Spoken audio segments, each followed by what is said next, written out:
to listen to the Lap Traffic Podcast.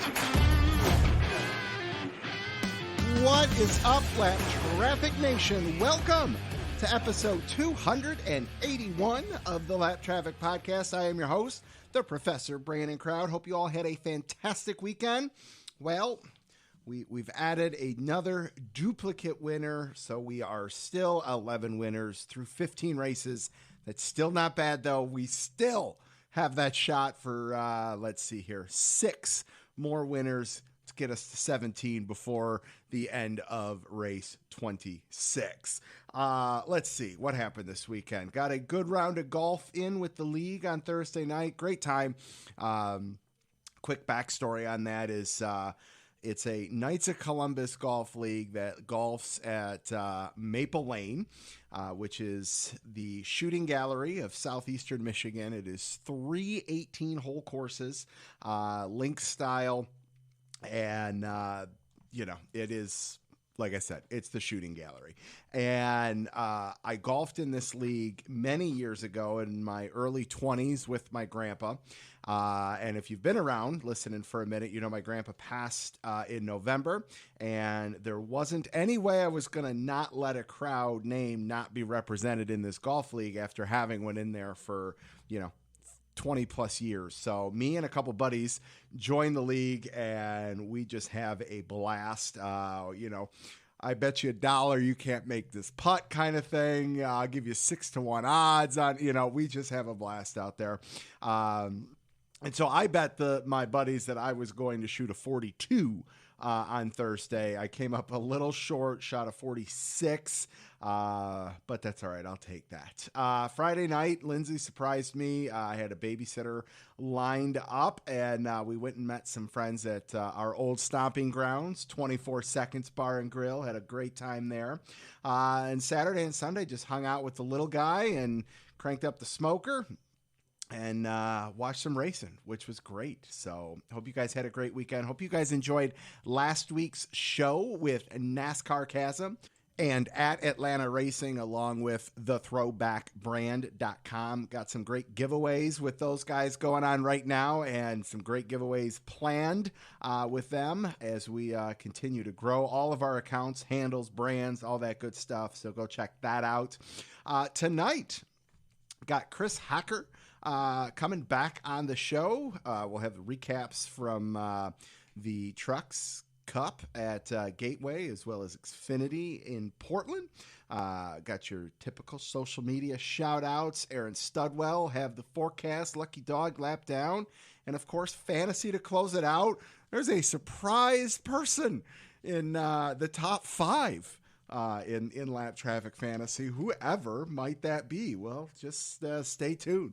So we'll see what else we can throw in along the way. So let's get Chris Hacker back on the line. All right, Lap Traffic Nation, joining me on the line, making his second appearance on the show. He's piloted the number 33 with the Rayun brothers a few times this year in the Truck Series. He works the crew. He's got the best hair in NASCAR. Welcome back to the show, Chris Hacker. Chris, what's up, man? How are you? Not too bad, man. How about yourself? Hey, man, doing good. Podcast night, all good things. Welcome back, man. Listen, so you were almost on the show a year to the date. You were back on in June of 2021 last year. Hack Nation was just taken off. You really started to blow up on Twitter. You hadn't made a Truck Series start yet. Needless to say, it's been a hell of a busy year for you. Give us the rundown on the last year for you, man. Yeah, I mean, obviously we made the start at St. Louis, and we kind of thought that was going to be it for last year. And then, Vegas happened. Vegas did not go as planned. Obviously, we had a mishap on lap 4, but we came back strong back at Martinsville. I believe we finished P16, which was really good. And then Josh called me up for Phoenix at the end of last year to try to get the truck qualified in, which luckily I was able to do. And so was able to do that race. So one race turned into 4, and then we made my debut this year at Atlanta, which was a great race. I loved it. We were kind of playing it safe on the cautions. We were dropping back to the tail. We were expecting to kind of have the big one, quote unquote, since, we're running like a super speedway, but I believe we finished about 17th there, which, is good overall, I believe. And then Texas, we had another mishap, during practice. So that kind of put a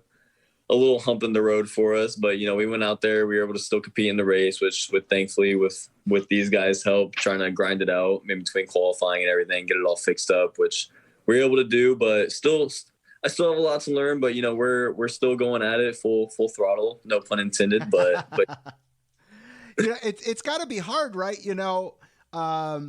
Not being in it every week. I mean, as young as you are, trying to get as much experience as possible. We see rookies that are running full time have mishaps. So it's expected, right? With as intermittent as you're getting out there. Talk a little bit about those challenges, as well as, to run P16 at Atlanta, which is a difficult track, the new reconfiguration. I mean, that's huge in my opinion, to be able to go out there and do that, even playing it quote unquote safe, if you will, trying to protect yourself, to be able to stay out there, keep the track time, seat time, all that kind of stuff. Talk a little bit about that for us. Yeah. I mean, so like us as drivers, we're always really, really hard on ourselves. We want to be perfectionists. We always want to win all the races and stuff like that. But the more you mature as a driver, you come to realize that, stuff's going to happen and it's okay to make mistakes as long as you're able to learn from those mistakes and not have them be repeated over and over and over. And so it is a little bit hard being more on the part-time, which is the biggest part is like having to knock the cobwebs off, I guess you could say, each time you get back into the car. And with the practice only being about like 30 minutes, it's, you go out there, the first thing you want to do is make sure the truck's okay.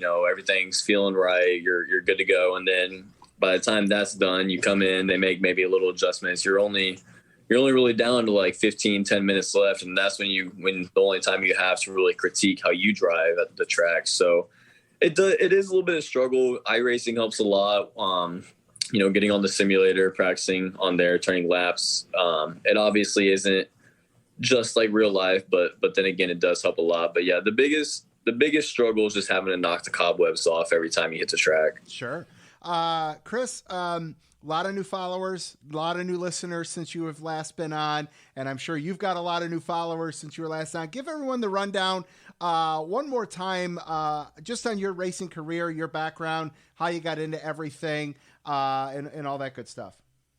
Yeah, so I was always kind of interested in I was always kind of interested in racing growing up. My dad, he actually raced before I was born, but got out of it due to my birth injury and stuff like that. I needed a lot of care growing up, but we'd always watch the cup races on, Sunday and everything, sit in front of the TV with him. But I never really thought about, being a driver. And then, so we got to the Indianapolis Fairgrounds when I was 7 years old at the time. And we saw quarter midgets running out at Mini Indy. And I pretty much looked over and I was like, I want to try this next. I've done, T-ball, soccer, a little bit of basketball, just stuff a normal growing boy kid. Yep. So I was like, I want to try this. And I tested in it, and for my 8th birthday, I got a quarter midget, and we started racing out in Columbus. I did that for about a year, and then I moved up to the INEX Bandolero series when I was 9. Ran those all the way up until I was 11, and then when I turned 12, I started racing the legend cars. And when I was around that age, that's when I realized I was like, this is something I want to do for the rest of my life, pretty much. And so it's kind of weird to think of because it was kind of I guess you could say a mature conversation to have. But, we sat down, me and my mom, my dad sat down together, and we're like, all right, well, how do we make this work the best way possible? And we kind of realized at that time that there was a lot of kids growing up through the ranks quickly. Sorry, I was using a background that fell at a very so we're like, all right, well, we need to try to move me up as quick as possible. So when I was 13, I went to try to run late models, and there's a lot of 13-year-olds running late models now, but back then it was kind of a little iffy. So I had to write a whole letter to the director of CRA, which was a series up in the Northeast that I was running, and told him, my experience and, how passionate I am to be a driver and stuff. And he was like, okay, yeah, we'll have you out here. So started racing late models when I was 13. Did that all the way up until I was about 15 and a half, 16, somewhere around there. And back then my parents were funding me, so I couldn't really, I obviously wasn't funding myself. I couldn't really afford, but I ended up having to get out of the C because they finally were just like, this is getting to be way too much money. They were definitely, signing up for extra credit cards more than they should have and stuff like that. Yeah. But, yeah, I definitely ran their pockets dry, but I got out of the seat around that time and started working on the cars a lot more, just traveling with the team and everything. And then when I was about 19, 20 years old, I got really lucky and I was able to start racing again. I ran 2 late model races to kind of, get my feet wet back and everything again. And then I made my ARCA debut at Phoenix, and then I ran Charlotte, and then trucks at St. Louis, and then now we're here. Now we're here. Well, great segue to talk about how'd you partner up with the Rayoum brothers. I don't know if Josh will remember, but he's actually been on the show, I think once or twice. But how'd you guys come together? So I work with a great agency called FGR Excel. They do a lot of my marketing and stuff like that. And Nate, he's kind of the one that I work with the most. He has all the connections and everything. Honestly, it's kind of insane how it works. But Nate was the one who actually got me tied in with Josh for the St. Louis race, which was super last second. Honestly, we didn't know I was going to be running for Josh for St. Louis probably until within less than a week beforehand. So I ended up making that connection with Josh, and then the rest was history after that. I loved hanging out with the guys. I was here with them helping wrapping it for the race, and then Josh is just a great person overall. He's giving a lot of kids that are kind of in my situation that don't have a lot of the funds, a chance to go out there and compete and try to learn how these trucks work and everything like that. So I'm a huge believer as a driver to be able to compete good. You have to have a great community around you. And here at RBR, it's probably one of the best communities that's in the shop. That's great, man. From a crew perspective, your Twitter handle says, a crew guy as well. What are you doing at the shop? If you're not running, are you making the trip to the tracks to work on the trucks? What's that side of things look like for you?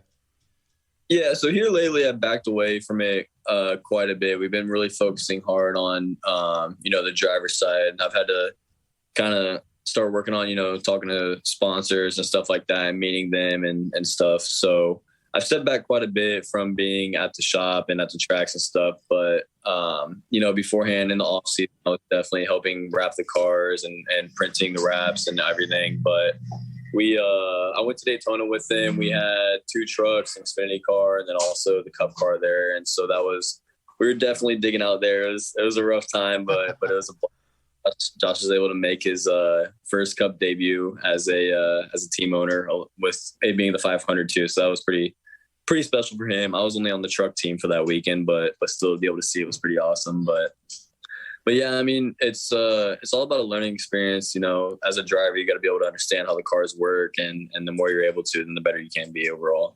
Absolutely. I got to ask, man, because this was a crazy weekend of racing overall. But what'd you think of the Truck Series race this weekend at Gateway? The truck race is pretty good, but I can't lie. I think the Cup race is better. And I usually say that the Truck Series is the best every weekend. They always have the best. I'm with you. But Cup at Gateway or Worldwide Technology, whatever they want to call it nowadays, it definitely raised some eyebrows.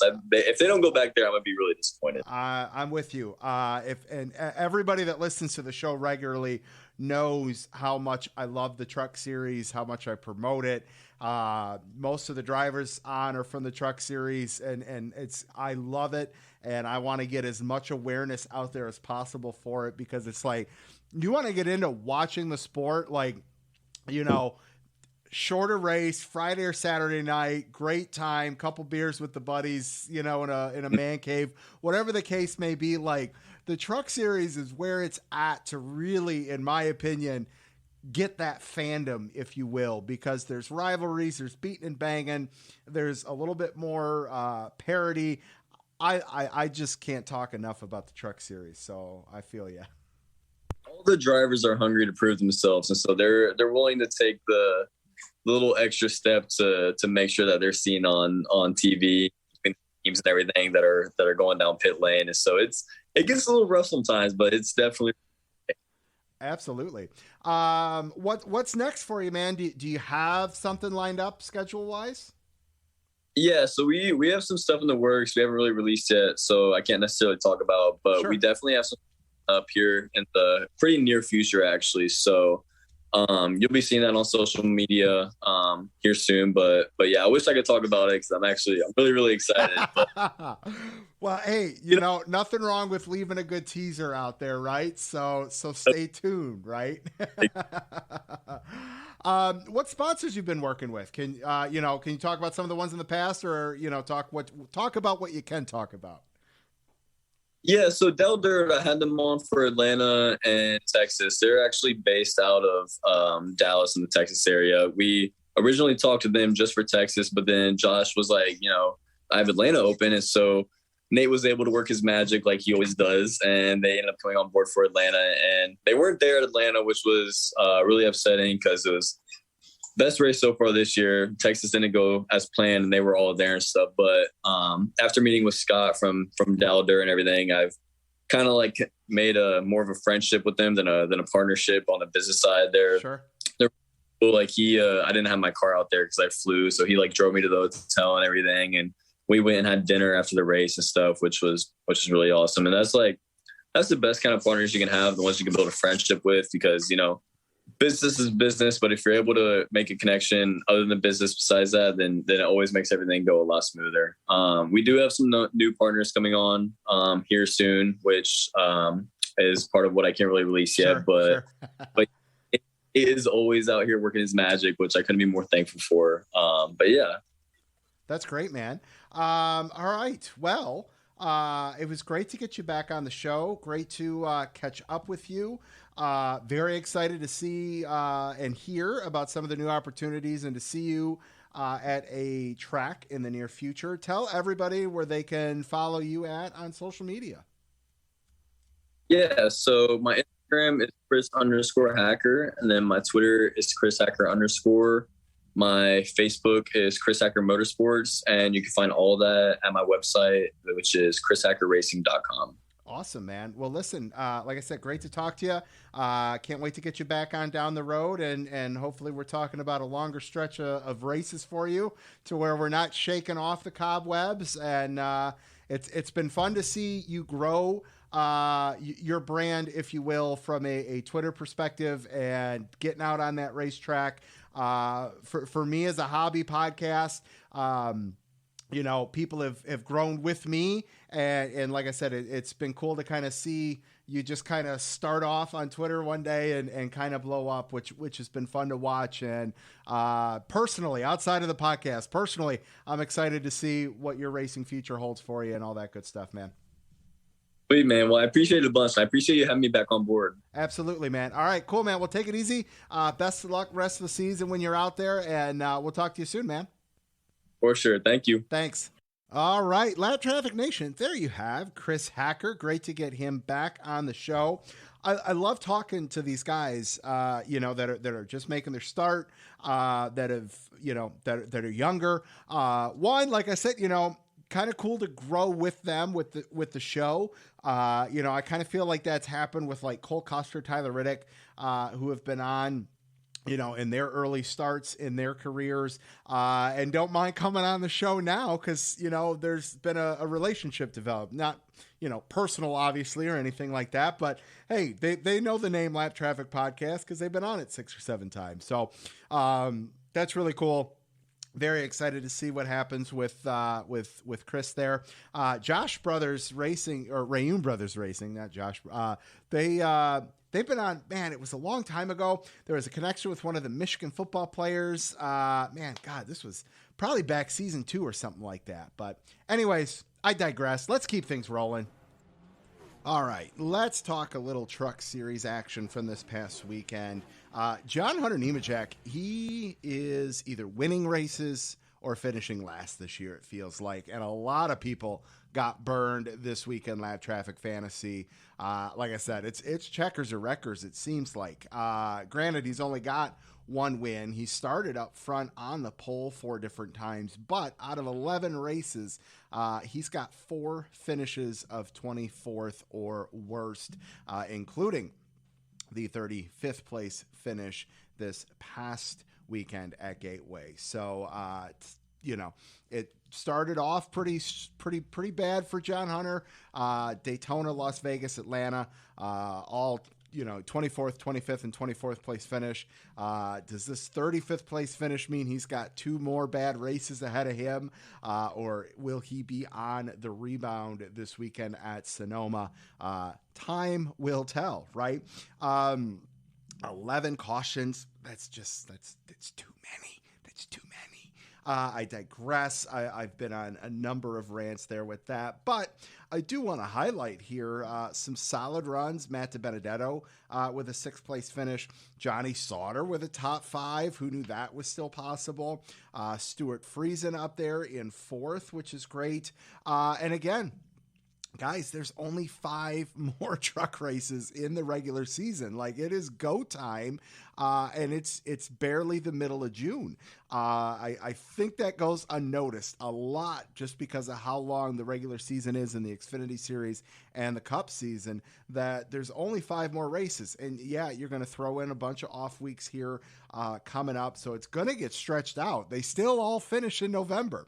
But if you were to condense this truck series here, it's a different ball game here. So when you look at things, like Derek Kraus, Tanner Gray, Matt DiBenedetto, all outside looking in, the thing is we're kind of starting to see what we used to see in the Xfinity Series, to where there really isn't a race for a bubble unless somebody goes and kind of breaks through on a win. Grant Enfinger currently holding the last spot, by almost 70 points. Or I'm sorry, not 70 points, 50 points, 53 points. Is Derek Kraus going to make up 53 points? I doubt it. Is Tanner Gray going to make up even more than that? I doubt it. Matt DiBenedetto, weren't sure what was going to come out of that 25 truck this year. They're sitting back pretty deep in the points. But I also wouldn't be surprised Matt DiBenedetto goes out and picks up a win either, right? That's what we're all hoping for. It's what we're all waiting on. This week, Sonoma might be one of those places where he could maybe get that done. You got guys like John Hunter Nemechek that have struggled, so it's a matter of being able to go out there and start to take advantage of some of those situations. So, but if something like that doesn't happen, I mean, we're basically looking at our playoff field because of such an increase in the point differentials there. So Ben Rhodes, Chandler Smith, Zane Smith, John Hunter, Stuart Friesen, Christian Eckes, Ty Majeski, Carson Hocevar, Matt Crafton, Grant Enfinger.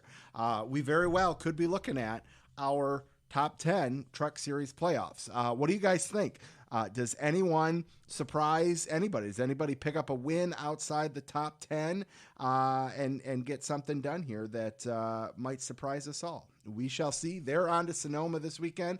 Trucks haven't been there in a minute, if memory serves correctly, a long minute.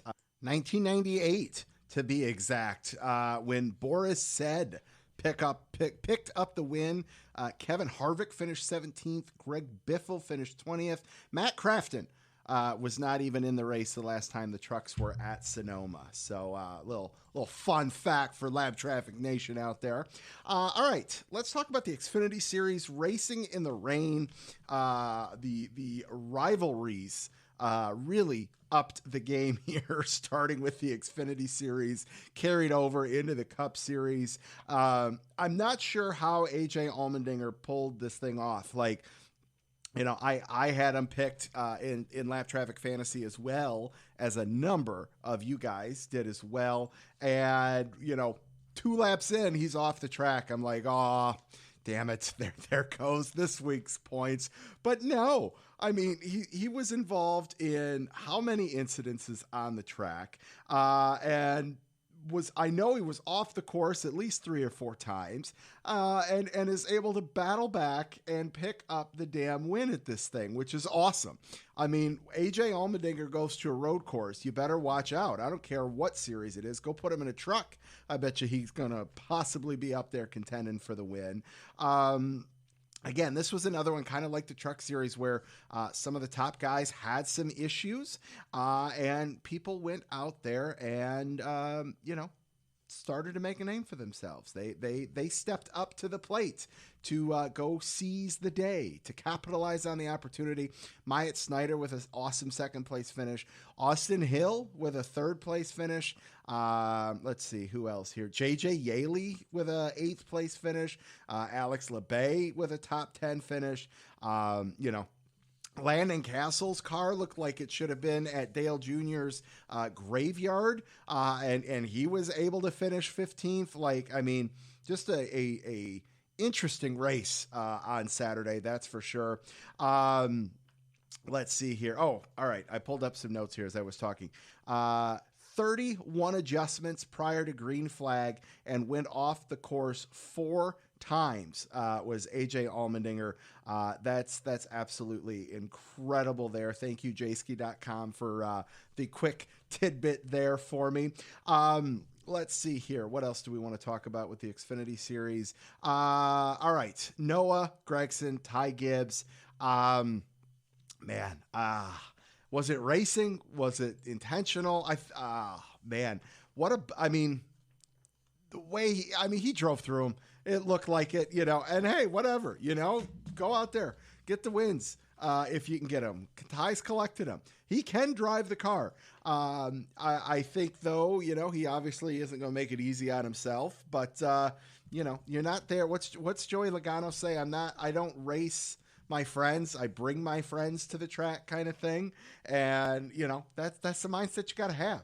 You can only be so cordial when we're talking about racing, when we know the level of competition, how hard it is to bring dollars into the sport.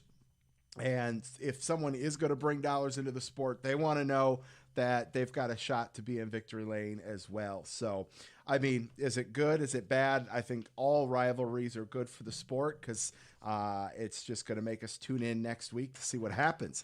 That said, fortunately or unfortunately, depending upon how you look at it, Noah Gragson, Ty Gibbs are going to have some time to cool off because the Xfinity Series has a rare back-to-back off weeks before they're back at the track, which is kind of crazy. They just had an off week, I think 2 or 3 weeks ago. So yeah, 2 off weeks. Might have to look at trying to get Dustin Albino on from jski.com since Xfinity is off. Don't want to forget about the Xfinity guys, and Dustin does such great coverage of the Xfinity Series. So might need to get him on for a little reset of where we're at, about halfway through the regular season. Actually, more than halfway through the regular season in the Xfinity Series as well. So we'll see what we can piece together there.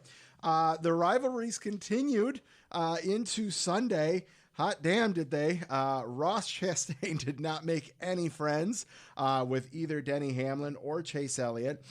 He owned up to it after the race, which was great. Denny even acknowledged Ross taking the blame and the fault there. Was this his last gimme pass, though, I wonder? It's so crazy. You see social media, and you look at social media a couple of years ago and how Ross was the Cinderella story with Nice Motorsports, and then everything going south with the Chip Ganassi deal in the Xfinity ride. He finally gets his due. Everyone's happy. He gets wins, but if you come in contact with Chase Elliott, man, how tides turn on social media in terms of what everybody thinks about Ross Chastain. I got a real big kick out of that. I love the guy. I think he's great. He didn't make any friends either, as I said. And like I said, it's there's some rivalries out there now, and we will see what happens, especially this week at Sonoma. You know, a little bump in the rear bumper can send someone off into that sand, gravel, and really jack up your day. We'll see what happens there. I think Joey Logano wants to go to a new racetrack every week.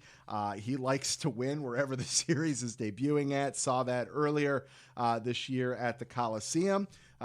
Cup Series debut there for the Clash, picked up the win. The Cup debut at Gateway, he goes and picks up the win. I love the fact that we got that late race caution there because I really wanted to see Joey and Kyle battle it out. I wanted to see if Kurt had anything for him. Hell, you know, we would have gotten a couple overtimes. AJ Allmendinger might have had a thing for him, which he out in Portland the night before racing, flies back to Gateway, no laps in the car, no practice, no anything, goes in there and picks up a top 10 finish. Like, I mean, that's just unbelievable, incredible talent. I didn't look at the entry list, but I'm going to have to bank on the fact that since the Xfinity Series isn't racing this week, and since it's a road course this week in the Cup Series, I would bet a lot of money that AJ Allmendinger's on that entry list this week for Kaulig Racing as one of his part-time deals in the car there. So I wouldn't be surprised AJ Allmendinger picks up another Cup win this weekend. Oh, which now I'm tempted. Do I take him for Lap Traffic Fantasy? We shall see. All right, that'll do it there. What do you say we do a little social media here? Everybody, make sure you check out the website, thelaptrafficpodcast.com, Facebook, The Lap Traffic Podcast, TikTok, Twitch, Instagram, Twitter, all at Lap Traffic PC. If you've made it this far into the show, leave a review and tell your friends to check out the show on any podcasting platform. You will find the Lap Traffic Podcast. Go check out At Atlanta Racing and the Throwback brand. Got a great giveaway going on with them and got some new followers. Shane Kirk at Daddy of Two Kiddos, NASCAR and Martin Truex Jr. fan. Mash the Gas Podcast at podcast_mash with Jeff and Kevin. And Sean Thompson at big_tex06, a GMS and Petty fan. Welcome to the show, everybody. Tell your friends. Don't forget, I've got free stickers and koozies. All you have to do is fill out the contact page on the website, thelaptrafficpodcast.com, and I will get those out to you. Also, a little teaser down the road. Might have some NASCAR prize packs as well as tickets to a couple races to give away. Yeah, I'm pretty pumped about that. So be on the lookout for that down the road. Okay, let's get Mr. Aaron Stubble online. It's been a minute since we've talked to the doctor.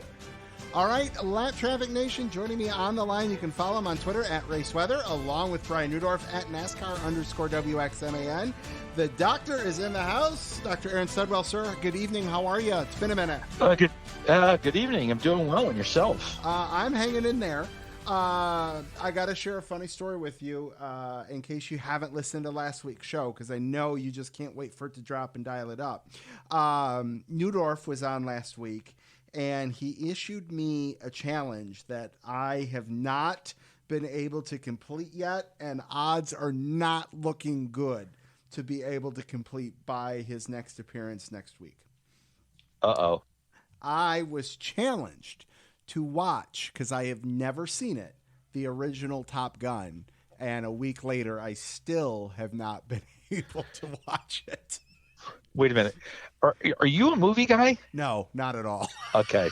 That explains part of it right there. And if I do find a movie that I like, I'm on constant repeat mode because, hey, I like this. I'll invest my time to watch it again versus attempting to waste 3 hours of my life in something that I don't like. So you will enjoy. Here's the thing. You're going to enjoy the original Top Gun. I have not seen the new one yet. Okay. But you are going to enjoy. Do you like, okay, dumb question. We're going to talk NASCAR in a couple minutes. Do you like things to go fast? Right? Yeah, I kind of do. Yeah. Do you have the need for speed? I love it.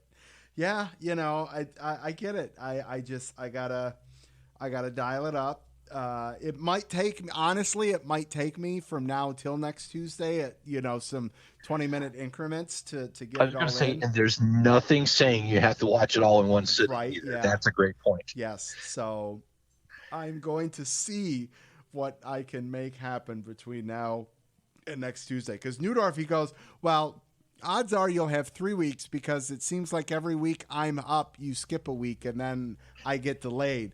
But I'm planning on doing a show next week. So if I don't do a show, it's because I haven't watched it yet. Well, I'm going to throw this out. You I just got that. I'm saying the road to hell is paved with good intentions. Right, yeah. So if you have the good intentions to watch this movie, yeah, it ain't looking good, buddy. It ain't looking good. Oh, man. All right. So there's that full circle moment there. This weekend, Gateway, Portland, craziness, rivalries, rain, you name it. We had it. What'd you think? I'm going to start with Portland. Actually, this applies to the whole race weekend. What a crazy weekend of racing. Yeah, a little bit. Going off track. Allmendinger went off track 9 times before the race even started. Yeah. And he's my pick. Yeah. And I'm I'm dead in the water. You and it. Yeah. Well, then dead in the water. London was running third, fourth on that next to last restart. Yep. And he just all of a sudden he's like gone. Like, what the hell? That car was beat to shit. Yes, but he did get his parking pass. Excellent. I thought it was good racing. I found that, are you not entertained? I was entertained. Oh, absolutely. Road course racing. I hope they go back. I hope they get it locked in. Even if you're going to rotate road courses at some point, I think there's going to be a saturation point on it. Yes. Where you're going to say, okay, even number of years you're going to go to Portland, odd number of years you're going to Road America. Yeah, I mean, which is fine. The thing that I just wonder with that is did NASCAR supplement the teams from an expenditure standpoint? With that one, airfare's not the cheapest if it ain't local. Gas is crazy. I could only imagine how much it costs the haulers to get there and back. Oh, yeah. That's the only downfall. And I'm curious. I did not look what viewership was for that. I just wonder, racing aside, from an on-track perspective, was the payoff there at the end from a, ticket sales, gate attendance, and viewership is. I thought attendance looked great. It looked great. It looked good. Yeah. From considering how many considering you knew it was going to rain. Yeah. You knew the forecast going in, it was going to rain. Yeah. They had those tents, stands, they had their ponchos, and they were just having a party. Yes. Well, and that's kind of the cool thing about either a new track, for the series, or a track they haven't been to in a while. You're going to get in my opinion, you're going to at least get your, hey, I want to go, even though I'm not a fan, and just say I was at the first X.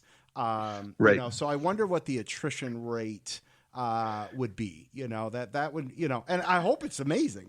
I don't want to see anything fail within the sport. I'm just curious, long-term down the road kind of thing. Well, you're hitting a market you haven't even tapped into. Absolutely. Yes. And ever since Casey Kane, you've always been talking about, hey, we got to get to the Pacific Northwest, and you found a venue for a style of racing that is trendy. Yep. Yes. And people want to see it. And then it's a place where I think it's like 18 of the 30 days of June it rains, if not more. Right. So it's kind of like going to Daytona in July. Yeah, but no lightning in. So you want rain. Yeah. And you got it. That's exactly what people wanted. I think some people. I enjoyed the racing. I will admit I did enjoy watching Ty Gibbs get a little flustered with Noah Gragson. I mean, you want to talk about rivalries this weekend? They were there. Yeah. All about.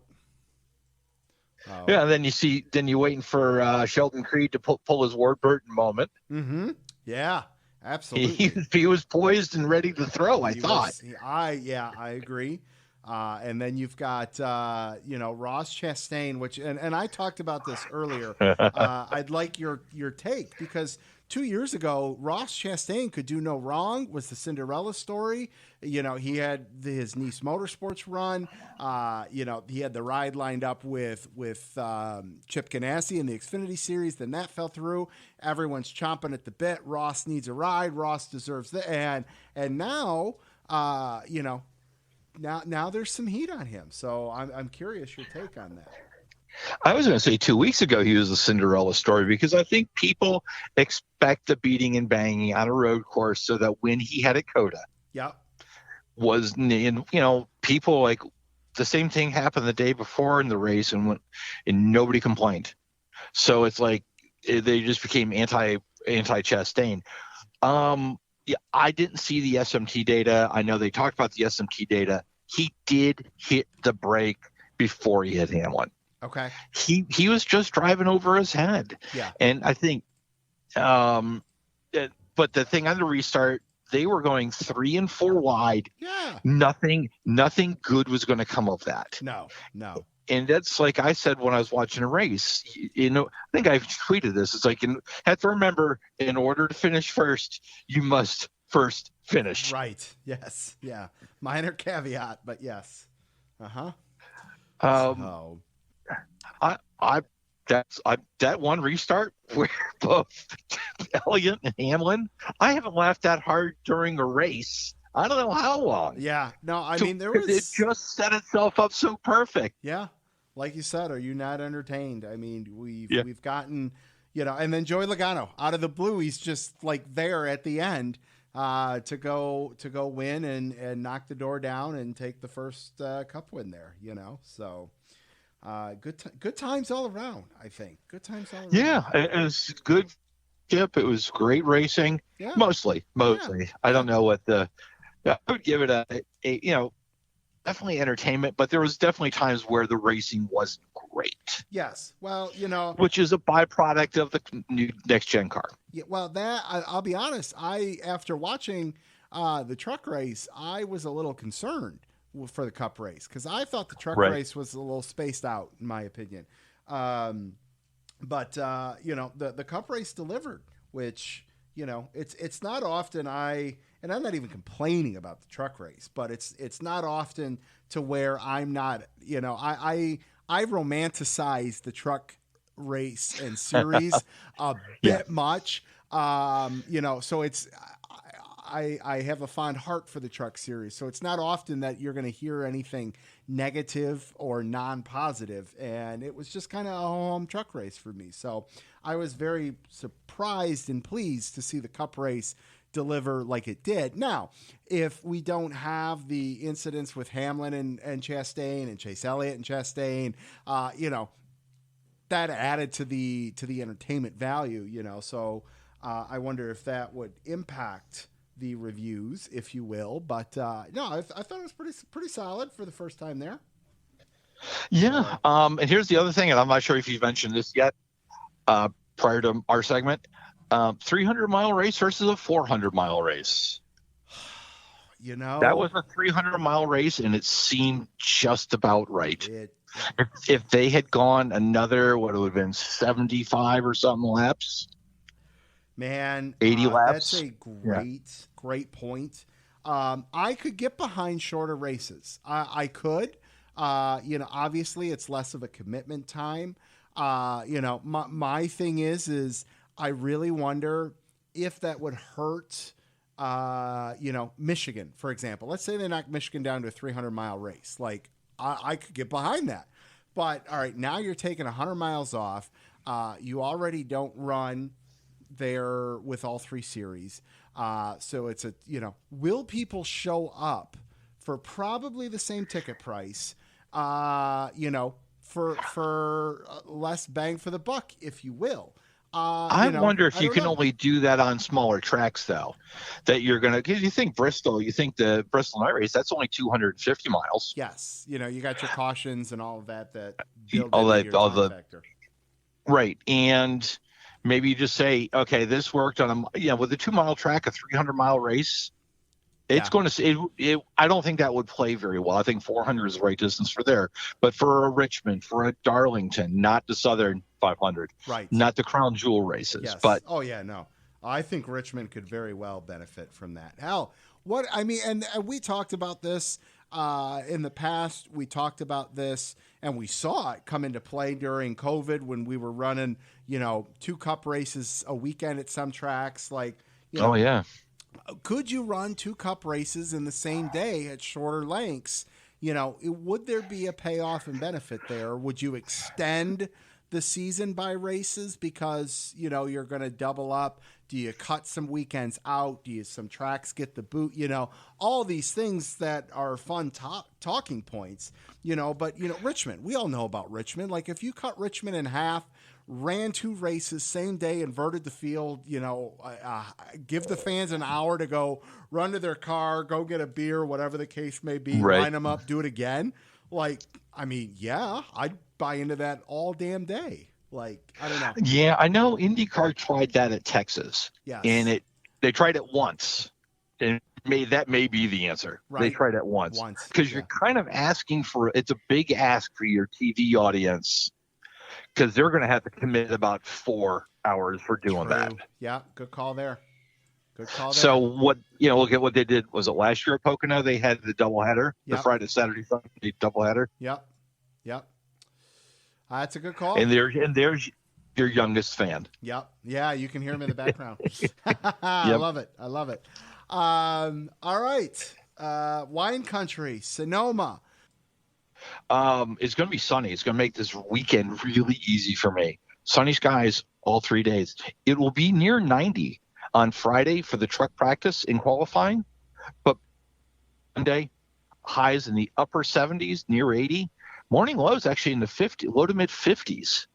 It will be windy, which is going to be an interesting one because the westerly winds, and you're going to go to the top of the hill and you make that sharp left-hand turn. I believe it's turn 4. It's going to be a tailwind down that back straight. Okay. And so it's going to be a crosswind coming into the keyhole down, coming to the start-finish line. So this could be interesting because we're looking at some days with 25-mile-an-hour wind gusts. Wow. That's not. And that's a lot going on there. It is a lot going on. You get the terrain changes, road course, turning right with wind. This will be fun. Hey.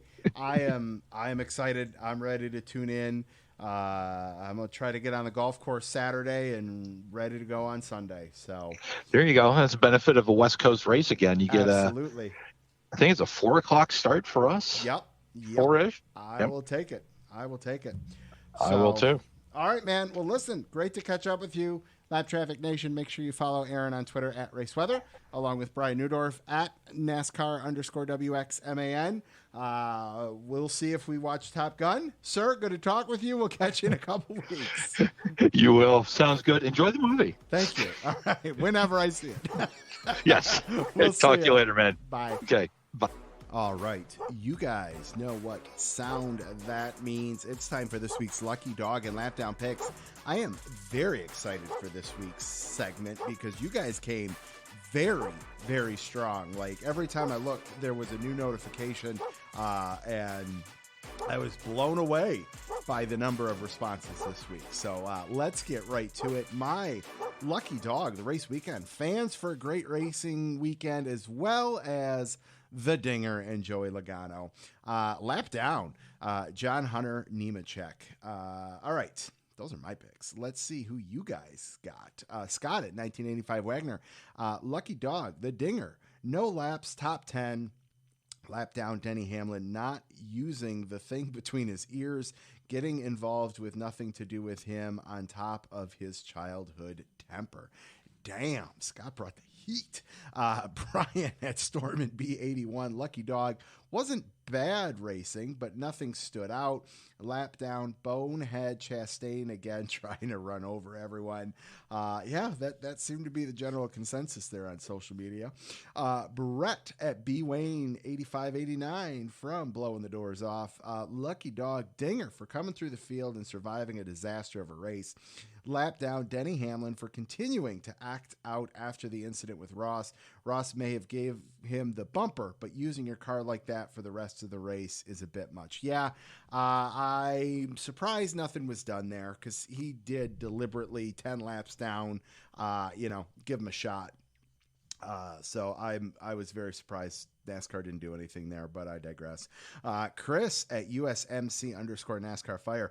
Lucky Dog, all the fans at both locations. Lap down, Ty Gibbs for being a hypocrite that can't handle being run hard, and the snooze fest at Gateway.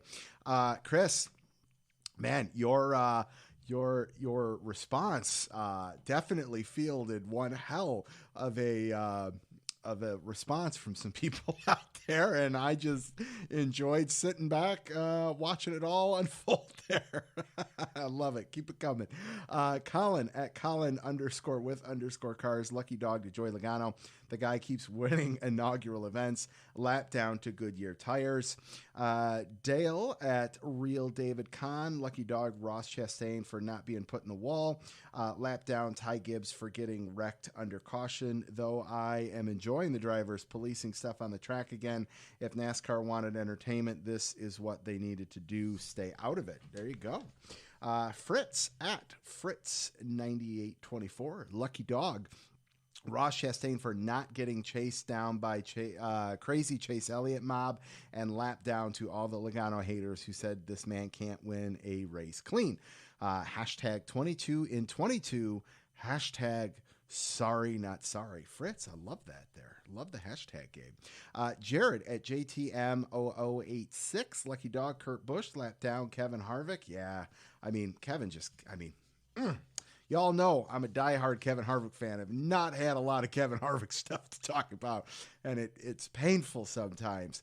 And next up, Jason. He's a Kevin Harvick fan too, at JA Stone 29. Lucky Dog 22 winning another inaugural race. Lap down, I'm sorry, but the track as a whole, I might offer. No passing, frustrated crews and drivers. I did not enjoy this race at all. Pit crew members risking injury with such a narrow pit road isn't worth it. Just my lap down opinion. I love it, Jason. Jess at Iowa NASCAR fan. Lucky Dog, Zane Smith with a hell of a debut on short notice. Absolutely. Good call there. Ross Chastain for getting a top 10 when everyone wanted his head. And lap down Hamlin for not finishing Chastain off. And Jesse Iwuji for wrecking Gibbs under yellow. That one went unnoticed there, I think, by a lot of people. Kristen at K Hoglin 79, a lap down to the safety crew for not helping hosts of our quicker. Lucky Dog is Chastain for finishing 8th when he had many drivers who wanted to put him in the wall. Portland track looks run down. Gateway produced better cup racing than expected. I agree.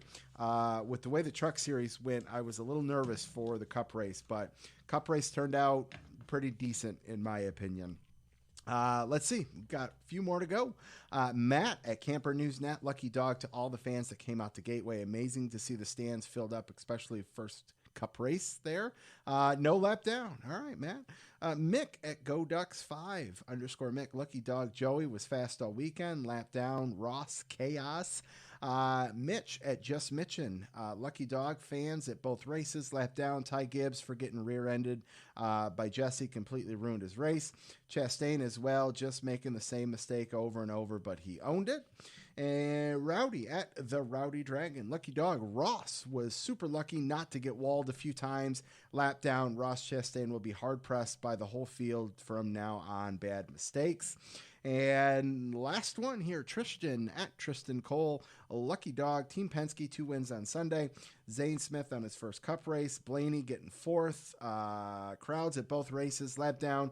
Chastain, he drove with his head up his backside. Kyle Busch sliding like he did. All right, guys. This is a strong Lucky Dog.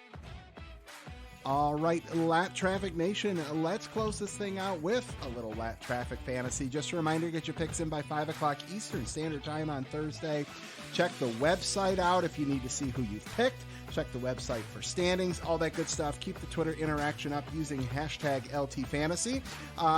We got 11 more cup races to go in segment 2. There's still plenty of time.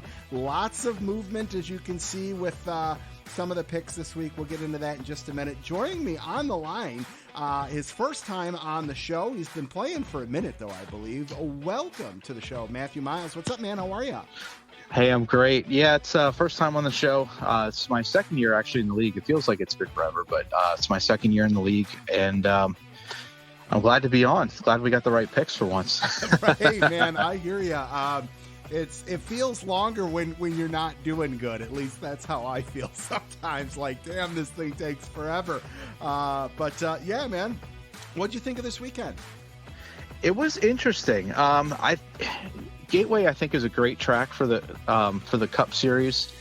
I know they've got to get the left rear tire situation kind of sorted out. I can remember a couple years ago with the older generation car, they were having some rear tire issues too, building too much camber in for the speed, and they were really just pushing things to the limits. I'm sure they'll get it sorted, but one of my something picks, you think NASCAR needs to force, or is that eventually the teams will just work it out themselves if they don't put the right pressure in? Well, it's going to keep costing teams money if they're either wrecking or losing spots. So I think the almighty dollar might fix that one before NASCAR does. So I have a feeling it'll work itself out naturally, so to speak. But it's kind of a little concerning to see. I live about a half a mile away from Pocono Raceway, so I think that's going to be a very interesting track with this new car, and especially keeping the tires under them. But between the tires and the shifting at Pocono with this new car, man, yes. It's going to be. It's going to have an old school vibe. Most interesting Pocono races we've had in a long time. It is. It's going to be a really interesting, like an old school vibe. I think you're going to see a lot of fuel strategy like you did in the old Pocono races.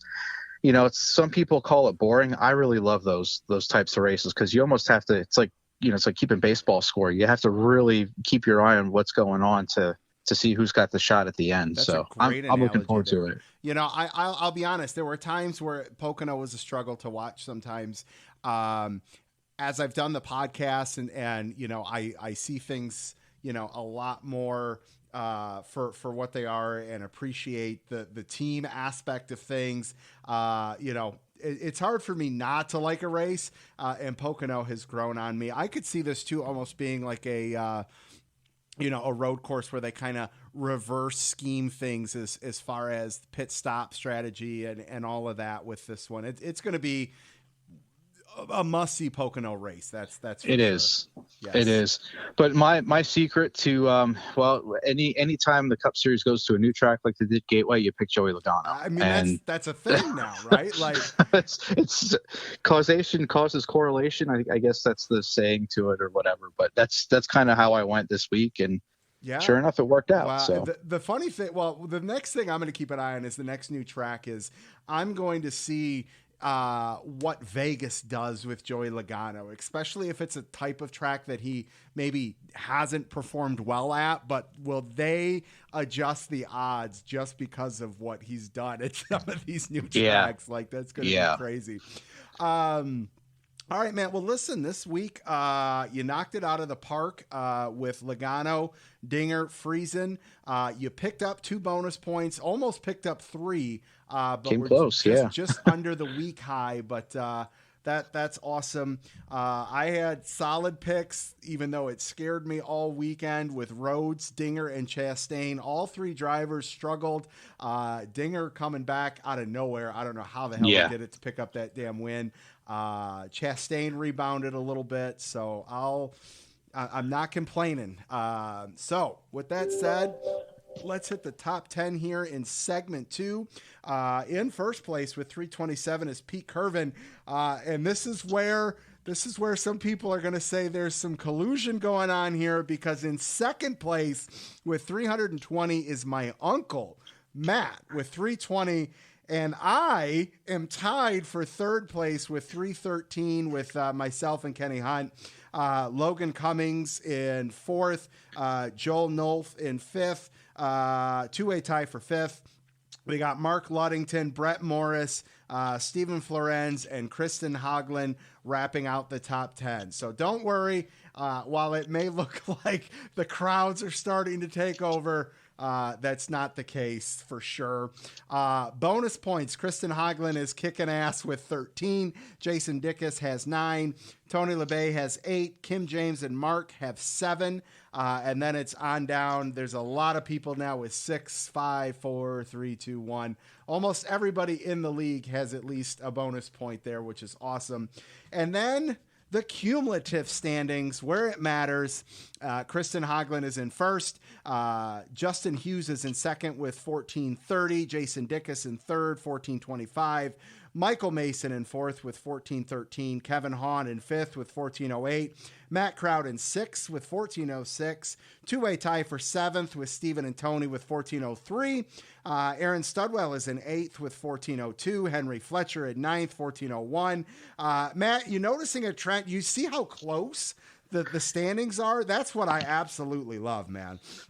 Absolutely. It's definitely a competitive league. If you haven't done it yet, get on the list next year. It is a lot of fun, and it definitely, I've always liked fantasy sports across a lot of sports because it makes you a better fan. And being in this league, I certainly pay a lot of attention to all series, which is, I feel, makes me a better fan. I love that. Let's see here. Joel Nolf and Kim James in 10th. Alan Cavana is in 11th. John Warrington in 12th. Eric Rolls in 13th, Brian Hall and Scott Wagner in 14th. We got a three-way tie for 15th with Charles LaPearl, Kenny Hunt, Michael Elliott. And I have made my way into the 16th spot, but there's a lot of ties ahead of me, so I still have a shit ton of work to do. All right, there's that. What do you say, Matt? You ready to make some picks for this weekend? Let's do it. All right, Lap Traffic Fantasy, we are headed back west to wine country, road course racing for the Truck Series and Cup Series. I'm very surprised that the Xfinity Series has back-to-back off weeks. Definitely no trends in the truck race. Not a single active driver from 1998 that ran the last truck race in Sonoma is in this field. But on the Cup side of things, it's early in segment 2. So for the most part, everyone has Chase, Martin Truex Jr., Kyle Larson available, our current road course ringers. Question is, who do you use? Who might crash and burn? Will they taste, as Johnny Depp said, a mega pint of wine? And who will collect the checkered flag? We'll find out this weekend. But first, it's time for our picks. Matt, we'll start with the Truck Series. Who do you got? Well, in the Truck Series, I'm going to stick with John Hunter Nemechek. His experience, he's got some experience at Sonoma. Sonoma's a very technical track, and if you haven't been there, you try to play it on NASCAR Heat. I know it's not the best simulator, but I've tried. I can't even make a complete lap on Sonoma with NASCAR Heat. So it's definitely a lot of skill, remembering where all your technical points are. And I think John Hunter Nemechek's going to be the best bet. I am with you, especially coming off a bad week. He's going to be out there for revenge. I think that's the safest pick, and I need points, so I am going to go with John Hunter Nemechek as well. All right, the Cup Series. What's your strategy for this weekend? Well, I think everybody's going to go AJ Allmendinger, since he's probably going to be in for Colleague this week, and I'm going to zig away. I'm going to use one of my Martin Truex Jr. Allocations this race, basically because this is his best track. He's just been dominant the last 3 races at Sonoma. I know we had the off year in 2020, but he knows his way around the track. He knows how to qualify well, stay up front, and that Gibbs pit crew keeps him there. So it's going to be Martin Truex Jr. I'm hoping for another solid week, and I can blow past some of these ties in front of me as well. Man, all right. So you and I had the same truck pick. I'll be honest. I had Martin Truex Jr. down as well. I don't want to jinx your picks, so I am going to make an adjustment on the fly, and I will go with Chase Elliott for this weekend at Sonoma. So it's another good pick. I'll at least give some variation. Normally I hold them and it doesn't work out. So I'm going to use them early in segment 2 and see what happens there. So, well, listen, man, thanks for calling in. I appreciate you. Have a great rest of the week. Enjoy the racing this weekend, and maybe we'll talk to you down the road. Sounds good. Hey, I'd love to talk to you again next week. That'd be awesome. Hell yeah, man. I'm all about it. So, all right, man. We'll talk to you soon. All right. You got it. Thank you. Thanks. We'll see ya. All right, Lap Traffic Nation, that is going to do it for episode 281 of the Lap Traffic Podcast. Check out the website, thelaptrafficpodcast.com, TikTok, Twitch, Instagram, Twitter, all at Lap Traffic PC. Huge thanks to Chris Hacker, Aaron Studwell, Matthew Miles for calling into the show. We'll see what we do next week, but I plan on being here. Don't get caught chasing the lucky dog. Make sure you tune in each and every week to the Lap Traffic Podcast.